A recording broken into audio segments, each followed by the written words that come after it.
ramping up basic hygiene practices. Given the circumstances of Australia right now, do you think people are hearing that message and doing the right thing? I think so. I mean, I think I was very impressed with, for example, the things I had to go through to get in here today. And I think those sort of measures about social distancing and, non-essential contact being reduced and all those sort of things are so important. And I think the hand hygiene message, as this evolves and there's some obvious bigger impacts that come from restrictions from government and things like that. But the messaging around hand hygiene still really has to be strong, and we have to keep that in mind. Let me rip through some quick questions from me first before we go to callers, because there are loads of questions coming in for you this morning, Paul. What does flattening the curve mean? Yeah, so this is what all this containment is about. So if we did absolutely nothing, had none of this messaging, no restrictions on travel and gatherings and things, we would see a really high peak very quickly. So in a short number of weeks, we would get a really high number of cases.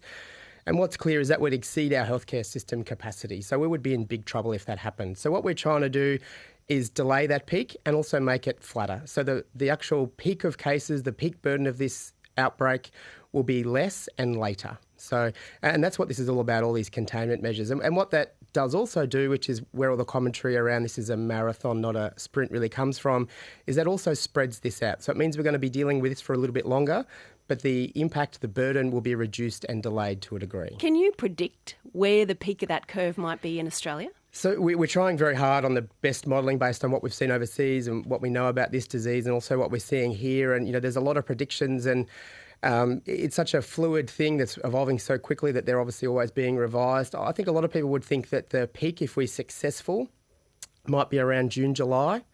If we're not as successful as some of these containment measures and this kind of gets out a bit quicker than we'd like, it could be, early June or maybe even a little bit earlier.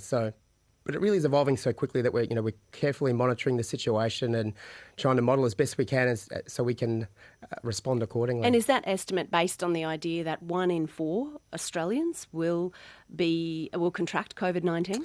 So that's definitely part of that. And I think that's kind of, in many ways, a best case scenario now. I think, 25% kind of infection rate is probably the best we could hope for. I think given how contagious this really is and what we're seeing with the transmission dynamics, that it could well be a bit more than that. Are we doing enough to flatten the curve? And let me reference what we've seen other countries do overseas. Some cities shut down completely. Some countries cut off borders completely. Cafes, restaurants closed down. Schools closed down. Should we be doing that in Australia? Look, it's a delicate balance, and I think our government are getting really good advice, and I think they're following that advice well. So, there's a consequence of doing these things too early. If you implement really, really strict measures before your peak's going to hit, they can actually do more harm than good. And there's obviously a social and economic consequence of all these closures as well. So it's a really delicate situation. It has to be done really at the right time. And I think we're seeing that. I think we've got appropriate measures that are really doing that job well. And they'll obviously keep changing as the situation evolves. But I think we're doing a really good job. Associate Professor Paul Griffin, who is the Director of Infectious Diseases at the Mater Hospital, here to answer your questions this morning. He's a microbiologist as well. 1300 222 612, or you can text 0467 222 612. Last time you were here, we did go over some basics, but I reckon there's a lot more people with their ears pricked up with regard to COVID-19 now. So again, a quick Q&A for you. How did COVID-19 start? So these coronaviruses, so as a family of viruses, aren't not essentially new. So we've had coronaviruses since around the 60s, and often they're sort of mild respiratory viruses. So if you think some of our cold viruses, for example, and what we know about these is they often originate from animals, so they're what we call zoonotic infections. So they might have been going along happily in different animals, not causing too many problems. And then for some reason, a random mutation, they get the ability to jump across to humans. And then some of those random changes in these viruses can have beneficial or not so beneficial properties for the virus. And in many ways, this one is kind of the perfect storm because the symptoms, particularly at outset, are pretty mild. So people go about their business spreading it around. But then it also can be severe. And, in a small subset of the population, it causes severe disease. So it's kind of the balance that makes it very tricky for us. But that's what this virus has got. But is it confirmed that it started in China? I don't know we'd say that's confirmed. I mean, clearly that's where we saw the highest number of cases at the start. And, the Chinese did some really good work to identify it early and release and share that information with the rest of the world. And obviously everyone's heard about that seafood or the wet market in Wuhan. And, clearly there was a huge concentration of cases there, but I don't think we'd say 100% it originated from there. What are the symptoms? So they're mostly respiratory symptoms. So a lot of people get a sore throat. A fever is common, but not universal. So absence of fever doesn't mean you can rule this out. And then people often get a significant cough with some shortness of breath. But there's a big spectrum there, and some people can even have gastrointestinal symptoms, so tummy pain, diarrhoea, for example. The test is a nasal swab. How long does it take to get the test results back? So obviously it's a complex situation at the moment with the burden on our laboratories. I think I heard something saying we've done 80,000 tests recently nationwide. So that it is a nose and or throat swab, and these days we're trying to do one swab to conserve that resource as well. In an ideal situation, we get a result back in maybe a day or two, but just with the backlog at some laboratories, that sheer saturation of resources, it can be 2 or even 3 or 4 days. Can you catch COVID-19 twice? We think that's possible, but not a key part of what we're seeing at the moment. And, we'll get more data. I mean, we're still relatively early in this whole situation and we're monitoring and analysing as we go. But it looks to be possible, but not the main way that it's being transmitted. So does that mean you can't develop an immunity to it? We hope that people get some element of immunity, but it's not like some infections that we think people typically get just once. So, there are some infections you can get multiple times, and this does seem to be something that people may be able to get again. But we can't really say for sure exactly how much of a component that is. Can children get COVID-19? The one good thing, I guess the best thing about this, with flus, we see children have really high attack rates and get a lot of symptoms and get sick and also be able to spread very readily. We think that's not the case with COVID. So children can still get it, but it's not a really big part of how it's being transmitted. And I guess that leads into the discussion around schools in that with flu, kids are a really big part of that, and so shutting schools makes a lot of sense. With this, it's not as important, so that's why we need to really be considerate about that decision. How does COVID-19 actually kill you? So it can cause a really strong inflammatory response against the virus. So a lot of inflammation in the lungs, for example, so it can make the lungs not do their job. And then it can even cause potent inflammation throughout the whole body so people's organs can shut down. But again, the key thing to stress there is that 80 to 85% of people will get a mild illness and recover quickly, spontaneously. That's in a very small subset of the population, probably 5% or much less. And usually those people have some predisposing factor. So whether it be medical problems or advancing age, they're usually quite susceptible baseline. ABC Radio Brisbane, you're listening to Paul Griffin, the Director of Infectious Diseases at the Mater Hospital. To your questions next, but first to Shelley Lloyd with news headlines. Morning, Shell. Morning, Beck. Making news, the federal government's announced a ban on non-essential indoor gatherings of more than 100 people in response to the coronavirus pandemic. The ban doesn't include schools, unis, airports, public transport, medical and emergency services facilities, aged care homes, jails, courts, parliaments, supermarkets and many workplaces. Schools will remain open. Australia now has 454 confirmed cases of coronavirus after 80,000 tests. The Prime Minister, Scott Morrison, says the pandemic is a 1-in-100-year type event, the sort of thing that hasn't been seen in Australia since the end of the First World War. He's also pleading with people to stop panic buying, calling it un-Australian. And Australians have also been told not to travel overseas regardless of the country. Virgin Airlines is suspending all of its international flights from the end of this month until mid-June and halving its domestic flights as the company suffers from reduced demand. Beck will have the latest news at 10. Thank you, Shell. This is ABC Radio Brisbane with Rebecca Livingston. 28 minutes to 10. If you've got a question about the coronavirus and specifically COVID-19, now's your chance to put it to a microbiologist, an infectious diseases physician. He's in fact the Director of Infectious Diseases at the Mater Hospital, Paul Griffin. David's called in from Bribie Island. David, good morning. What's your question for Paul? Good morning. Thanks for taking my call. Just a quick one. How long does the virus remain alive or viable on a surface? Like I drop into the petrol station and grab the pump handle or the library and grab a book. How long does it survive? Yeah, we think that period is probably even up to 3 or 4 days, but very much dependent on the environment at the time. And obviously that's dependent on someone actually being heavily symptomatic at the time with a big cough that puts a lot of droplets on that surface. So, surfaces are clearly a part of this transmission, but the main thing to say about that is if you do your hand hygiene regularly and at the times you need to, that mechanism of transmission can be certainly addressed by good hand hygiene. Thank you, David. Peter's on the Gold Coast. Go ahead, Peter. Yeah, thank you. Just curious, not hearing anything about whether or not vaping smoke or cigarette smoke can contain the virus. Some people that you might be close to, even if you are distant, they breathe it out, and I'm curious. Yeah, possibly. So droplets, which is how this is transmitted, which is sort of the larger particles emitted mostly when people cough. We also make some of those when we talk, and I guess if you're exhaling smoke, there's a possibility that there would be some in that as well. So, again, the key messaging though is if someone's coughing and then if they're smoking or not, it would be really important to just try and keep your distance. That's where the social distancing comes in. And look, those people should be self-isolating at the moment. So anyone who's unwell enough to be coughing regularly and sharing those droplets should be at home. Neil's called in from West End. Neil, Neil's just dropped off the line. Let's go to Angela in Southport. Angela, what's your question for Paul? Yeah, good morning. I regularly see some wild birds off my veranda, and they did mention keeping away from wild animals. Should I be avoiding them, or is there no problem there? I don't think wild animals are going to pose a big risk at the moment, so I think that's fine. Okay. Thank you very much. Good on you, Angela. Thank you. Tom's in Rochdale. Go ahead, Tom. Hi, thanks for taking the call. Mine's just related to, I guess, messaging. And I understand if we go too hard or don't act in accordance with the timing and right, could cause a worse effect on the track. But I think people don't understand why that is. And we need to understand that in order to feel that it's actually a good approach that is being taken.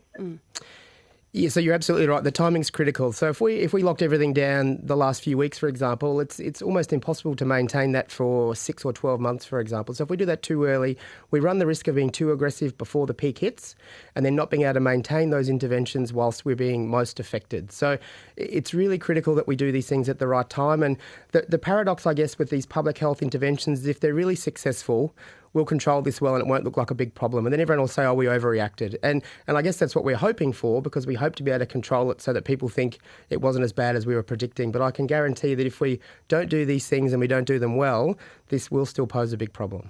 Thank you, Tom. You're listening to Paul Griffin, who is the Director of Infectious Diseases at the Mater Hospital, live on ABC Radio Brisbane with me. My name's Rebecca Livingston. We're also on Facebook Live this morning.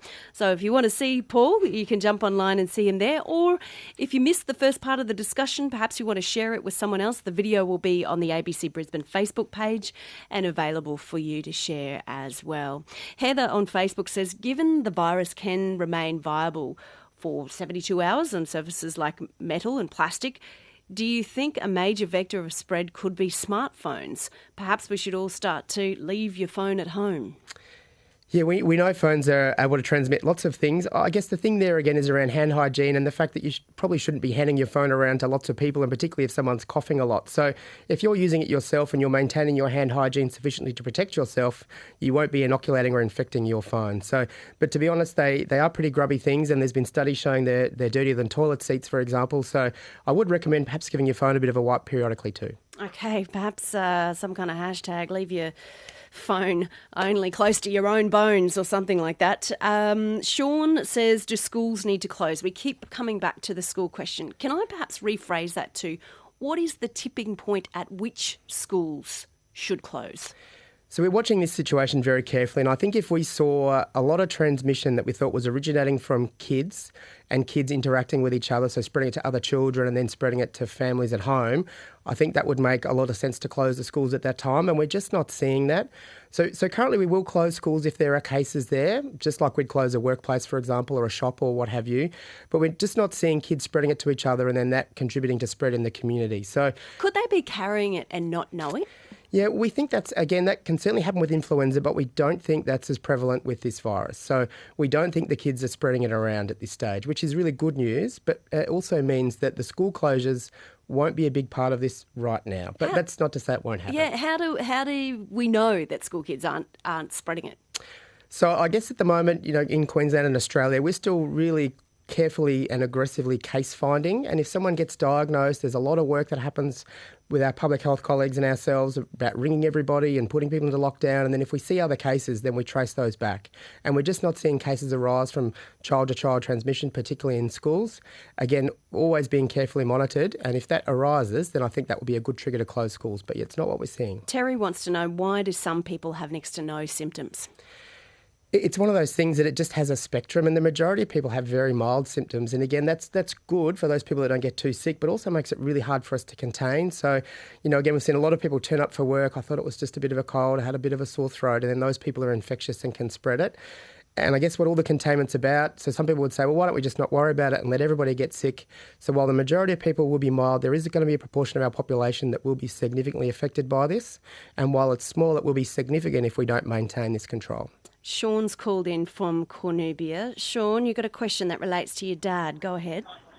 Yes, hello. My dad's currently in intensive care with pneumonia in hospital.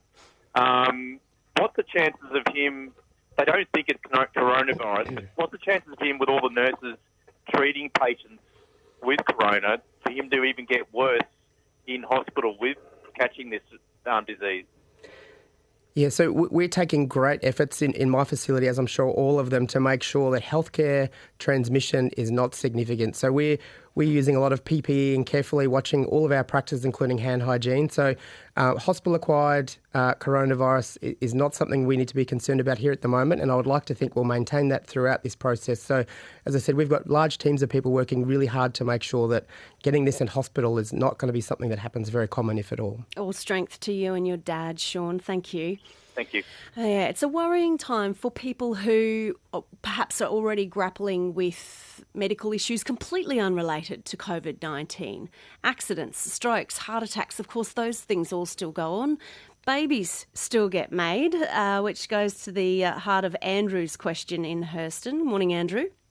Good morning. So I've got a pregnant wife at home, and I just wanted to know, what are the effects, I guess, on a pregnant lady, and can it be transferred to the baby? What do we know about that?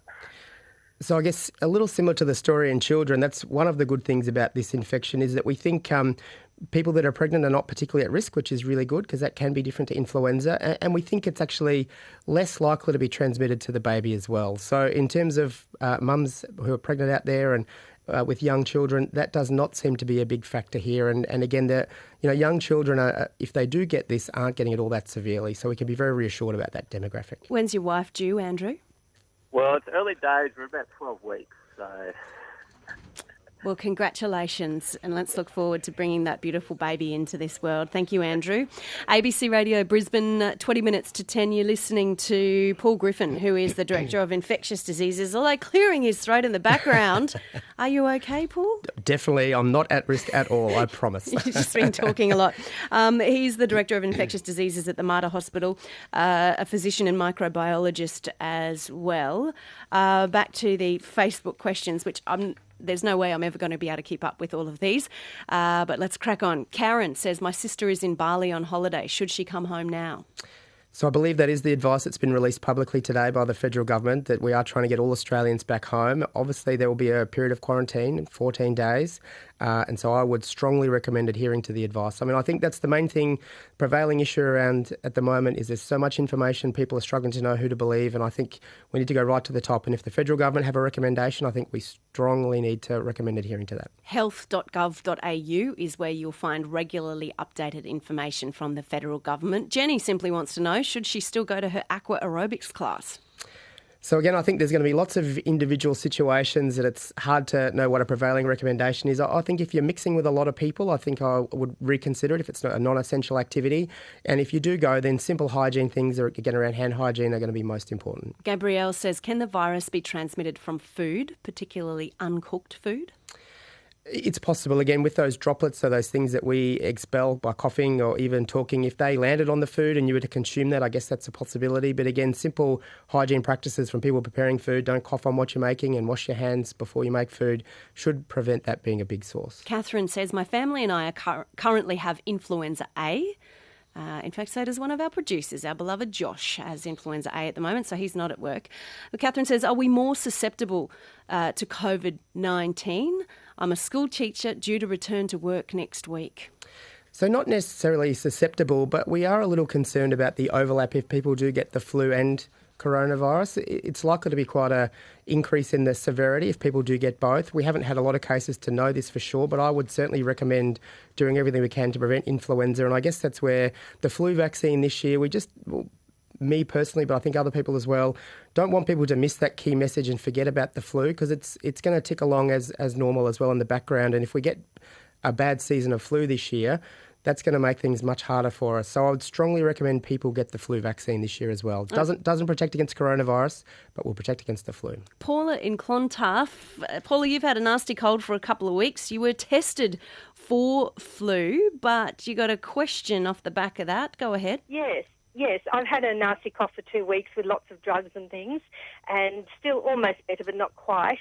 But because I wasn't at a risk group, haven't been overseas or been in contact, I didn't realise that when I was tested with the nasal swab, it was only for the usual flus, and haven't been tested at all for coronavirus. And that just concerns me a little bit, because how do you know you can't have rhinovirus and the coronavirus? Or, I'm just puzzled about why that isn't being done with people with symptoms. Yeah, so at this stage we're still very strictly case finding. So we don't think there's a large number of cases out there that we haven't already identified. And so with the public health measures of contacting all those people's close contacts and quarantining them and making sure they get tested and notify us if they get symptoms, then there should not be a lot of people who are out there who could possibly have this without knowing.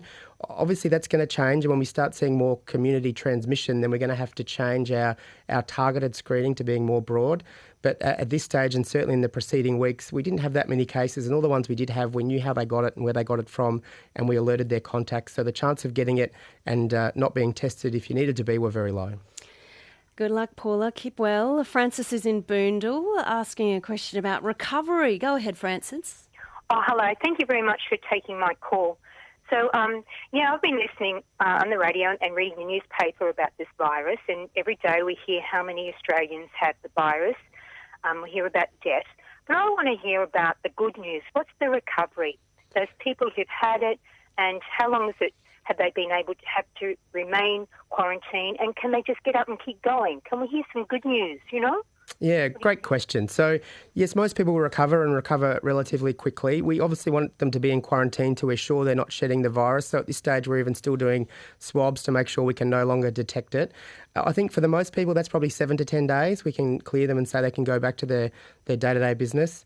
Some people it's longer, so it's not like there's a set time that after you've had it you can return to the community, but we're monitoring those people very carefully and we'll continue to provide advice on that. But you're absolutely right, most people will get this, will feel a bit rubbish for a couple of days or have some mild symptoms and then recover fully. So that's the message you want to get out there, is that most people will in fact be mild. Great question, Francis. And as we have it right now, there are currently 78 confirmed cases of COVID-19 in Queensland. One person has died. That was an elderly lady on the Sunshine Coast who contracted COVID-19 from a family member who had travelled internationally. There are currently 454 cases across Australia.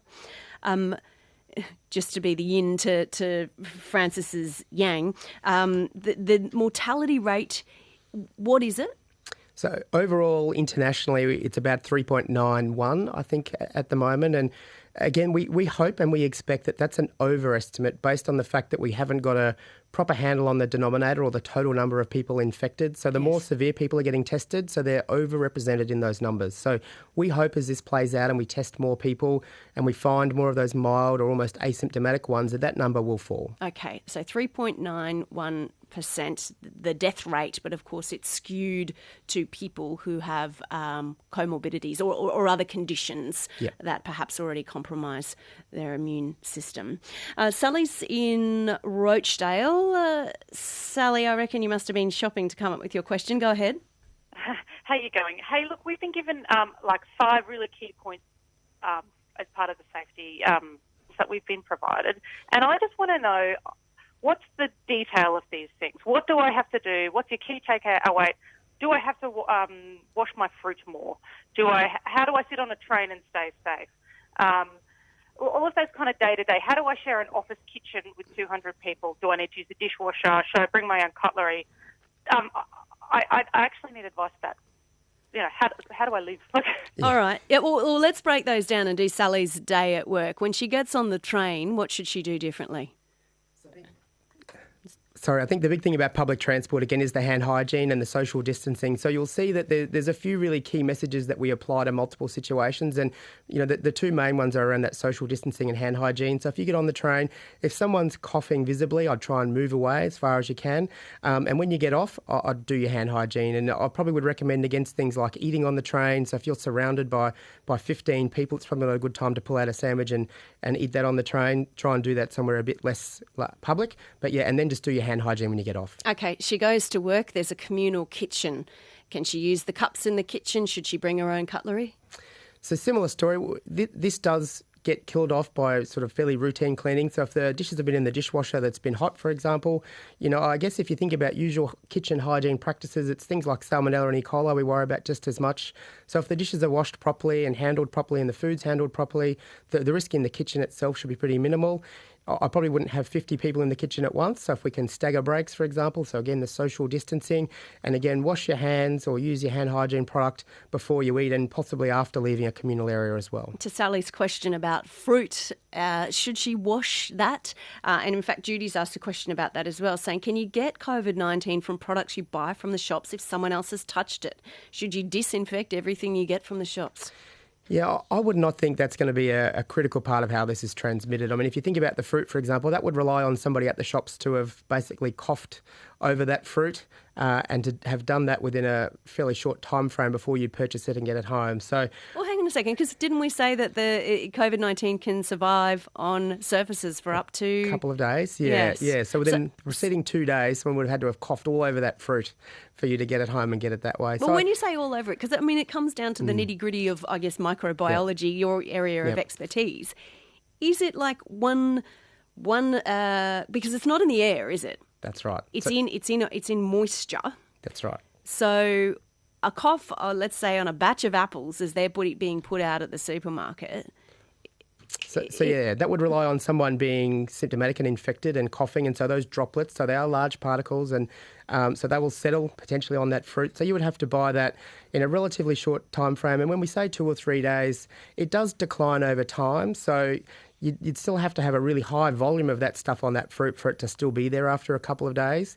And then you'd have to get home and eat a fairly significant volume of that as well. So I guess what you could say, based on what we know that's possible, I wouldn't think that's going to be the main way we get this. It really is, one of the good things about this as well, in addition to the story around children, is you do need to have a significant contact really to get this. So that's where the slightly arbitrary, but those real figures around 15 minutes face-to-face or 2 hours in a room. So, someone talking to you as you walk past is unlikely to be how you get this. It's fairly significant contact typically. Got it. Sally, good luck as you go about your day. Paul Griffin, the Director of Infectious Diseases at the Mater Hospital, answering your questions on ABC Radio Brisbane this morning. This is on Facebook Live as well. If you've just tuned in and you want to hear earlier questions, you can go to the ABC Brisbane Facebook page.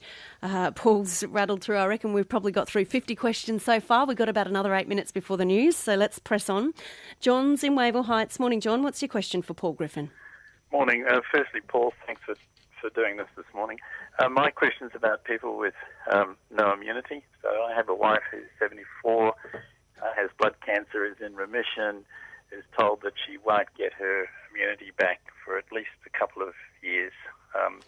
And whilst people want to try and be sort of sensible and practical and self-isolate to some degree, you want to live as well. Any particular advice? Yeah, so really that advice that we're saying for everybody particularly applies to those with compromised immune systems or who are slightly elderly. And you're probably already vigilant about these things, having been through what you've gone through. And so if someone's sick, and I think sometimes people aren't sure how strict they need to be with this. And I'd like to reinforce people to sort of have the courage. If someone turns up to visit, for example, and they're visibly coughing, I'd want to encourage everyone to say, hey, actually, sorry, no, please don't come in. Come back when you're well. So I think we need to stand up for ourselves a little bit. And I'd strongly encourage people, in your situation to be bold around those things. And again, just to keep up with the sort of usual hand hygiene and social distancing things that are being put out there. John, thanks for your call and sending love and strength to you and your wife as well. Meg's in Corinda. Back on the soap question. Go ahead, Meg. Yeah, I'm just wondering, in terms of hand washing, all of the sort of pump things you can buy for washing hands, and they're soap-free for people who get dermatitis and things like that, like with Cetaphil and things like that. I'm just wondering, is soap-free hand wash have the same effectiveness as soap? Yeah, most of those will still have something that has some properties in it that will be able to kill this virus. So basically anything that you can wash your hands with, any kind of soap or soap-free products should be fine. I mean, with some of those things, if they're particularly gentle on the skin for various reasons, for people that have lots of allergies, I'd probably make sure you use a significant enough amount of those things. So I wouldn't use a little bit that's not enough. So make sure you use enough of those things. But yeah, that should be fine. And the 20-second thing, again, if you're using something that might not be as potent as the majority of products, I would make sure you get to the 20 seconds plus for hand washing. It's a great question, Meg, because these days you got cakes of soap, you got liquid soap, you got soap-free soap, you got soap that's foam. Perhaps we should ask the question, is there anything that doesn't work?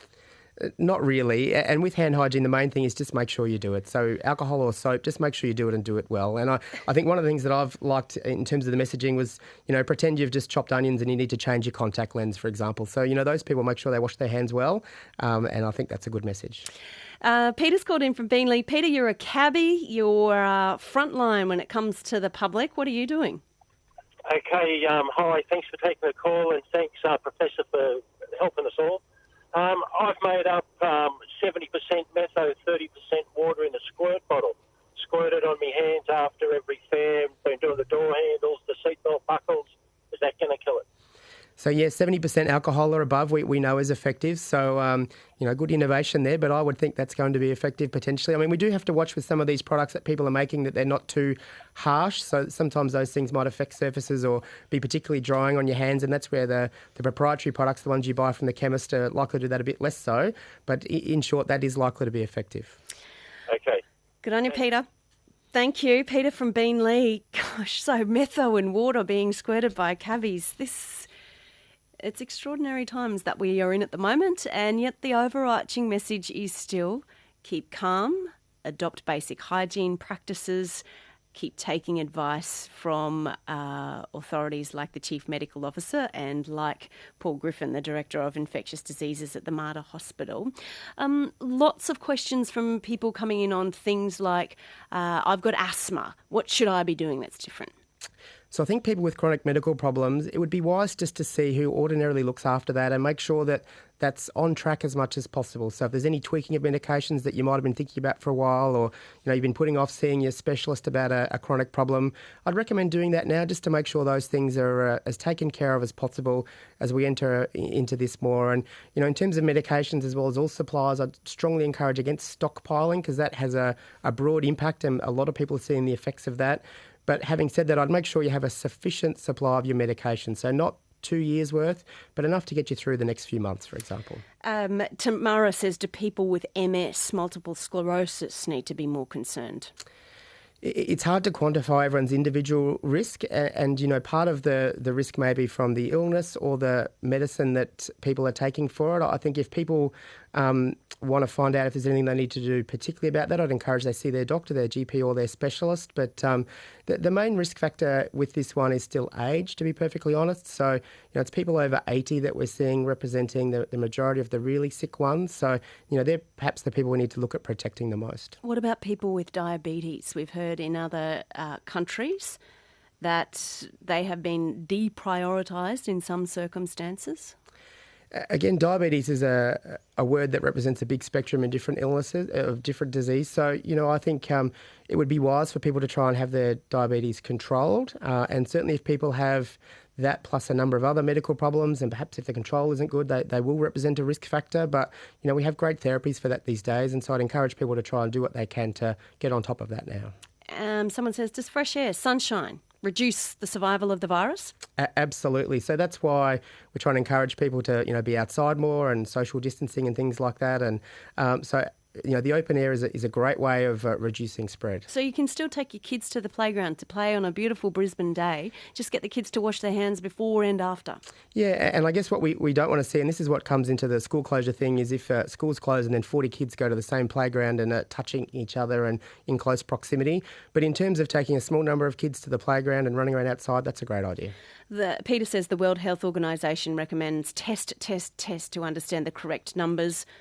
What score would you give Australia on that point at the moment?